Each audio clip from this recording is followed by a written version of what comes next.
going on, guys? It is your pal Sal here, and today we are talking about something very near and dear to my heart. So, I think it goes without saying that the Golden Girls it's never been away, but the resurgence it's had the past couple of years in popular culture is just astounding. The fact that a show that started in the 80s and ended in the 90s could still be so popular. I know sitcoms are, they're ageless, and that people love old sitcoms and everything like that. But I think it's so cool because it's groundbreaking that a show about four older women who were considered, again, even by then standards, they're done, they're old, they're out of the picture, could create quite possibly one of the funniest shows that has ever been created to this day.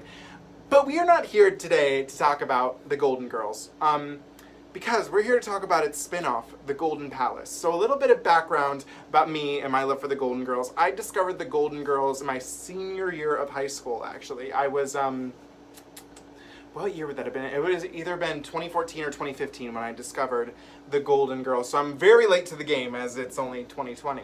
So basically, I fell in love with it. I made the decision to watch it, and I was like, this is one of the greatest things I've ever seen. But the one thing that always interested me was when you go on the Wikipedia page and you go in to the side thing and it says followed by the Golden Palace, and I was like, what is that? So a lot of people don't know this. I think more people of my generation don't know this, and I'm hoping, my goal is, this really isn't a deep dive per se into the Golden Palace, but it's more like I hope you check it out because I think it's well worth it. So what a lot of people don't know is that at least in my generation, the reason why the Golden Girls ended was because B. Arthur was like, look guys, I'm done. It's been 7 seasons, this is great, but I'm done. And it's a shame, when I look back on it and I'm like, damn, I really wish B would have made a decision to stay on for a little longer.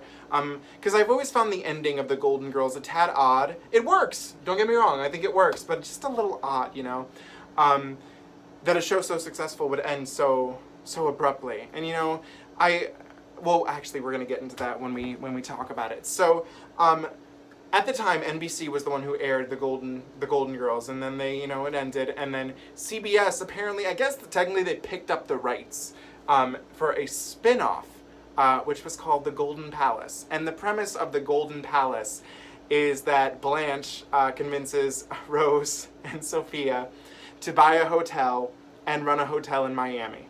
And the hotel's name is The Golden Palace. That's the premise of the show, and it seems like a bit bizarre, but considering the Golden Girls sometimes could be a bit bizarre, I guess it's fitting. Blanche is not one to always think right away, just right. So that's the premise of the show, and with it, this show aired, it's technically considered the 8th unofficial season of The Golden Girls, and it aired on CBS from September 18th, 1992 to May 7th of 1993. And it went on for 24 episodes, which is, I think that's pretty great. And it added 3 new members to the cast. With B. Arthur gone, they added Don Cheadle as Rowland Wilson, the hotel manager, and then they added Cheech Marin as Chewy Castillos, which is just another great addition to the cast. I think he's incredibly funny. And they also added Billy L. Sullivan as the foster kid that Rowland takes care of, although he was written out after the 14th episode. And, here's the thing, is that he was kind of the most dead weightness of the cast, being the little kid. But I don't find him neither good nor bad. He was just kind of there, and you're kind of like, bye, I guess. So this show did decent, I believe, for its 24-episode run. And it came very close, from what I've read, to getting renewed for a 2nd season, but at the very last minute, CBS decided to pull the plug, and they were like, never mind.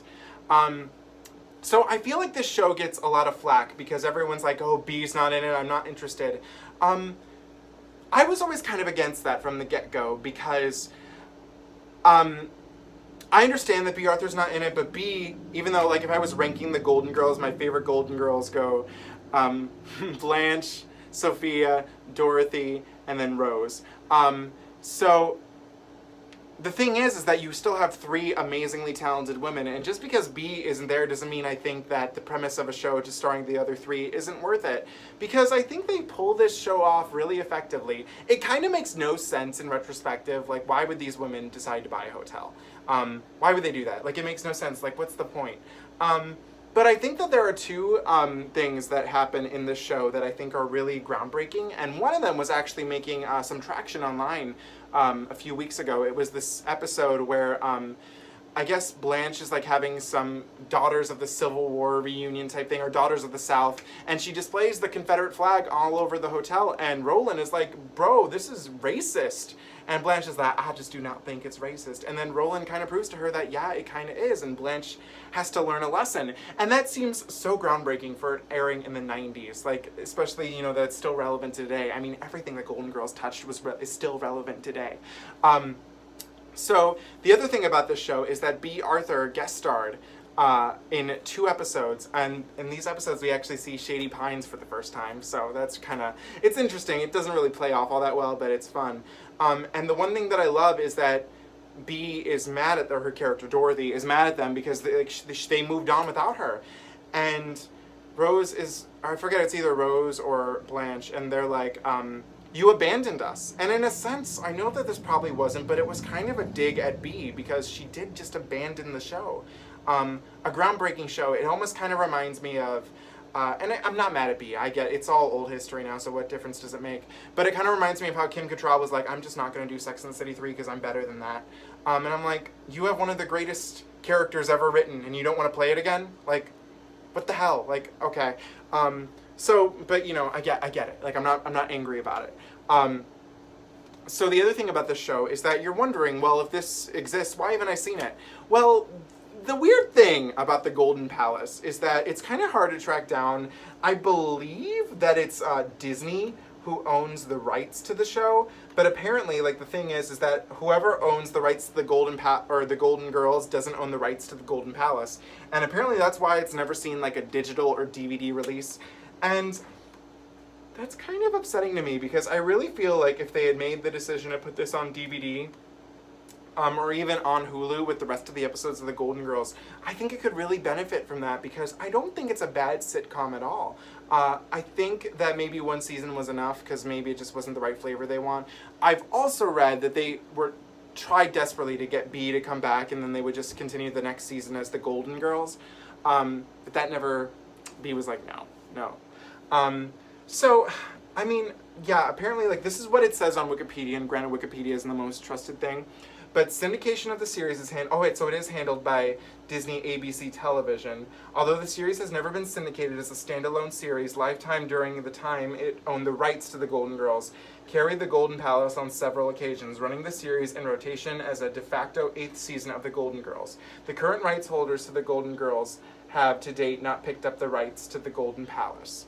So, I'm confused actually who owns the rights now to the Golden Girls then, because I thought ABC would own them, because I feel like they released the DVDs, and it's on Hulu. So, I don't know about all that, but I think this show has a really great premise, and I really think Don Cheadle and Cheech Marin really bring a nice new essence to the show.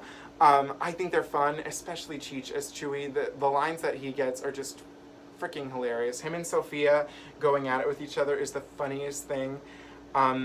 There's just so many fun lines. I mean, from the first episode, like once they first step in the hotel, it's a very cool way to see these girls in a different area, in a different part of their life, without B, because life went on after B. And I just really hope, like my goal with this video, if you see this, like I just hope that you watch this and you take the time to maybe look it up, because how I discovered the show was I went through a loophole online and I ended up finding all the episodes. And I watched it years ago and I was like, this is not bad at all, like I didn't hate it at all. And now, coincidentally, even though this is technically illegally, whoever owns the rights doesn't seem to care because they're just letting them stay up on YouTube. The episodes are all on YouTube at the moment. So if you see this video, go give it a chance. It's 24 episodes, it's a fun show, just pop it up on YouTube. Unfortunately, the aspect ratio of them is all screwed up and that really frustrates me.